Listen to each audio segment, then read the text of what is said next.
એક પોસ્ટ મૂકી છે અને સાથે કાયદાના નિયમ અનુસાર કઈ રીતના જેલ મુક્તિ હોઈ શકે, જ્યાં જેલ મુક્તિનો ઓર્ડર આપવામાં આવ્યો છે કેટલો યોગ્ય છે? કોઈ પણ ગુનેગાર છે એના આચરણને ધ્યાનમાં લઈને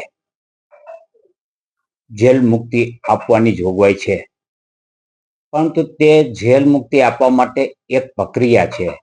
તેમની નીતિ ઘડવાની હોય છે અને એ નીતિ અનુસાર એની પ્રોસિજરને ફોલો કરી અને જેલ મુક્તિ આપવાની હોય છે. અહીંયા એવી કોઈ પ્રોસિજર ફોલો કરી નથી અને જેમને સત્તા હતી નહીં સ્વતંત્ર રીતે જેલ મુક્તિ આપવાની, તેવા જેલ અધિક્ષકે જેલ મુક્તિ આપી છે.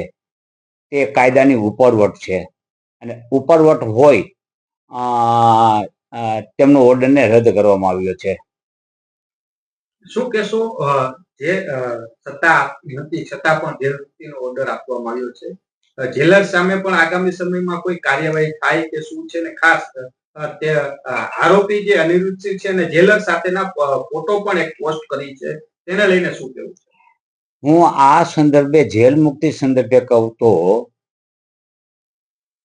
જે ગુનેગાર છે અનુરસિંહજી, એના કરતા જેલ અધિક્ષક મોટા ગુનેગાર છે.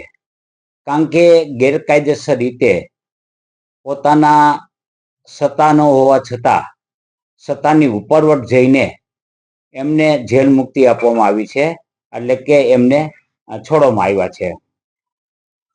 આ માટે થઈને એની જવાબદારી નક્કી થવી જોઈએ ને એની ઉપર સક્ષમ કાયદાઓ હેઠળ કાર્યવાહી થવી જોઈએ.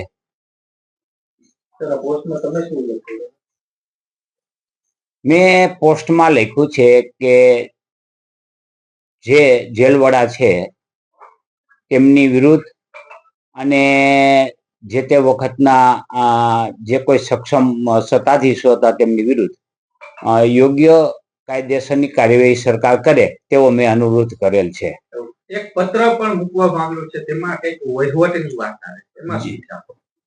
એ પત્ર એવો છે કે જેલ વડાએ જે ગુનેગારના પુત્ર છે એમની અરજી અનુસંધાને જેલ વડાએ જેલ અધિક્ષકે જુનાગઢના જેલ વડાને પત્ર લખ્યો છે મુક્ત કરવા અંગેનો.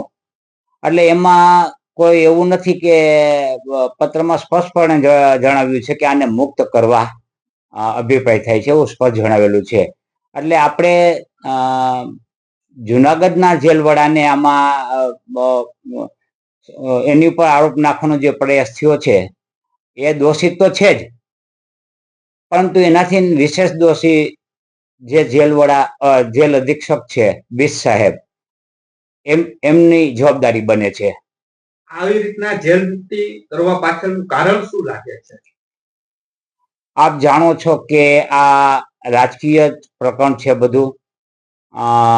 જ્યારે જેલ મુક્ત કરવામાં આવ્યા બાદ જુનાગઢની ચૂંટણી, જુહુપુરાની વગેરે ચૂંટણીની અંદર અનિરુદ્ધસિંહનો ઉપયોગ કરવામાં આવેલ અને એને ભાજપને મદદ પણ કરેલ. એટલે મારી દ્રષ્ટિએ આનું એને વળતર આપ્યું હોય એવું જણાય છે.